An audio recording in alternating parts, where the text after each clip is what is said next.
attempt for your, big first name, power name, James. Okay. You've been Jamie. I'm gonna pull a Fred Summer here, okay?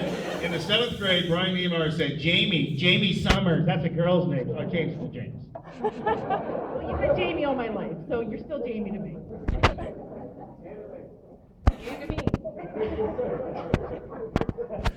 So thank you, everybody, for coming out here tonight. Thank you to all the boosters and the voters, and especially to my family. You guys have always been there to support me through all my sports and, of course, through life in general. So thank you to everybody. I'm truly honored and humbled to be inducted into this Hall of Fame.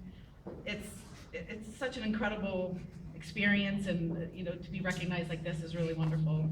And I'm also really honored to be included with this great group of people who are also being inducted. These folks have done so much and are so well deserving of of this honor as well. And first, Mrs. Voskuhl. Where is she? There she is. You're such a great coach for many girls for years and years, and I was lucky enough to have her as my coach in junior high. And I think she started me with my love for the hurdles. I remember fondly setting up those little pipe, hollow metal hurdle things, and we'd set them up on the church parking lot. We just thought was about right. Yeah, that looks about right. And there I was starting hurdles, and that got me going. So I appreciate that, and well-deserved congratulations, Mrs. Voskuhl. And Ben Ernst. Ben was a senior when I was a freshman, so that was also the year that the boys won football in state. So I didn't know Ben very well in high school because I was just a freshman, but I do remember he was the magic man. And I remember even after the highlight film that year for the football team, there was a little special Ben Ernst montage of the magic man and all his highlights. It was pretty cool. So congratulations, Ben. Dave Hooker. Dave was a little older than I was, so we weren't in high school at the same time, but I remember going to track meets, the high school track meets when Dave did long jump, and just watching him long jump, everybody was just so amazed how incredible he was and how far he could jump. It was really cool. And I actually got to go to see him play at, when he went to Akron. I went with the Brandewies one weekend, and it was really neat to see him participate in a collegiate atmosphere and have Akron across his chest. It was really cool. Congratulations, Dave. And Ron Boki. Hi, Ron. When I was growing up, I thought Ron was just that guy who ran around town all the time.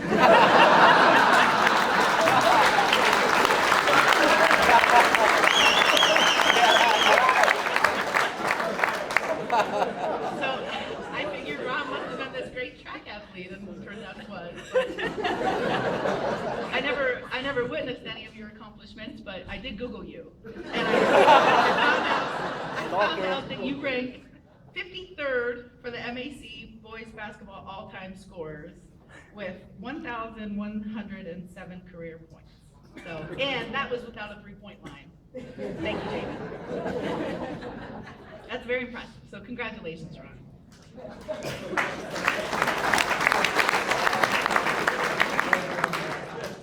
And I also would just want to just to give a special thank you to Ms. Horseman. I didn't know you were going to be here, so it's a special honor to have you here.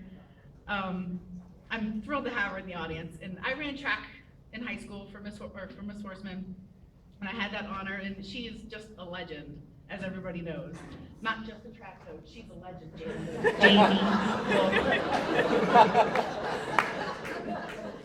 So I was lucky enough to have that honor to run for her.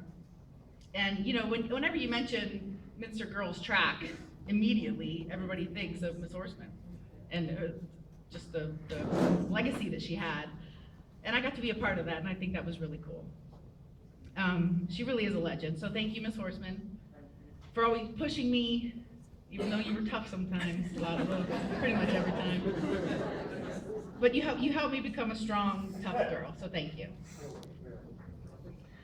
So it was kind of funny, and Jamie mentioned that we had a laugh when he called me to tell me about this, but we had a little laugh, all right. Jamie called me and to notify me about tonight, and he said, he's like, I didn't realize you were such a good athlete. Wow. But, within the same breath, he said, you weren't as good as your sister.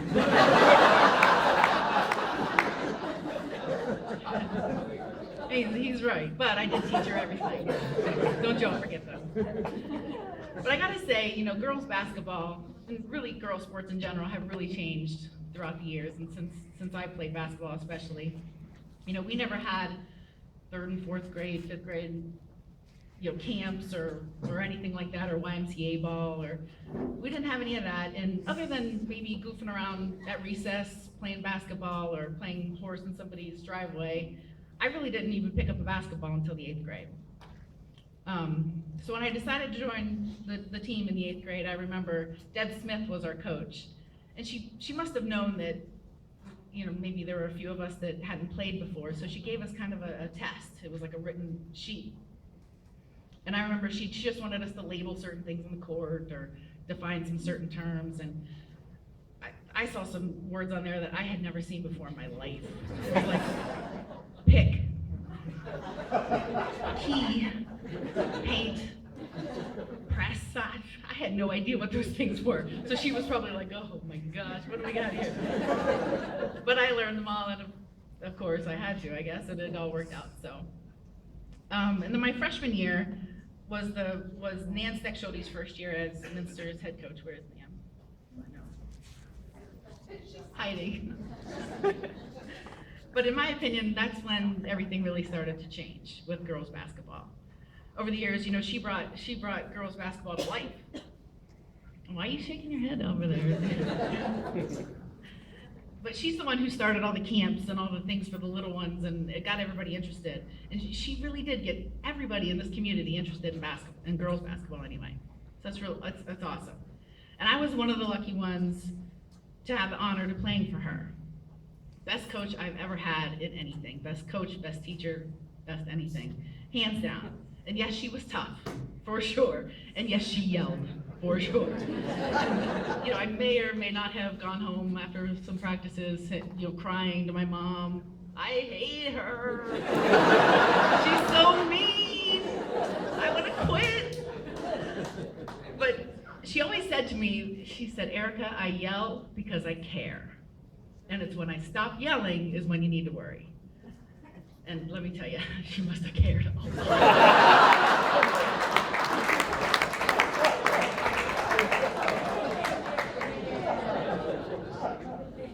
So growing up, I had 4 women really that I respected most in my entire life. And that was my mom, my grandma, Sharon Brandewy, who mostly raised me, along with my mom, and Nan Steckschote. And some people thought that was kind of crazy, why Nan, but she taught me so much more than just offenses and defenses and how to break a press. And she taught me about life and how to be a better person and how to be a better mom and just how to be a better individual and a contributor to life. So, I remember every day at practice, she used to give us a quote. She probably still does. So, I remember one of the famous ones, and that probably every girl in here that played for Nan remembers, that shoot for the moon, and if you miss, you'll still be one of the stars. I still rattle off her quotes to my coworkers, to my friends, to my family, everybody. She really got people wanting to come out and watch girls basketball. Well, that was mostly after my career, though. We didn't have very big crowds at our games.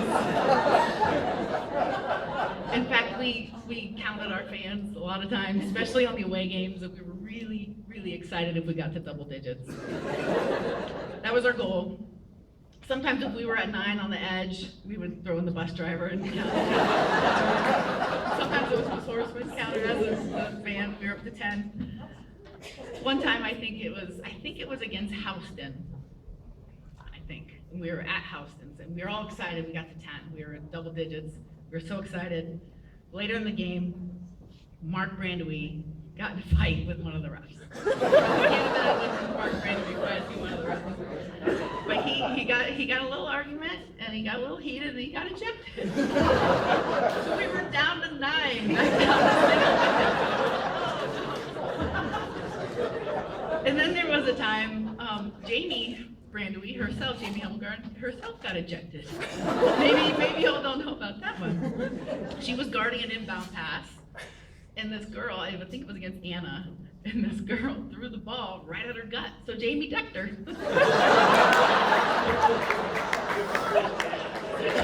Jamie got ejected. And that year, that was our senior year, and we only had 7 people on our team our senior year. So now we're down to 6. Had one of us fouled out, we were gonna call the bus driver and suit up, No, but in all seriousness, I'm really happy to see the way things have changed and the way things have grown for girls basketball throughout the years. It's fun to see records getting broken and girls having more opportunities in sports in general. And if my playing had anything to do with helping the interest a little bit in girls basketball, then I'm proud of that. So thank you all very much.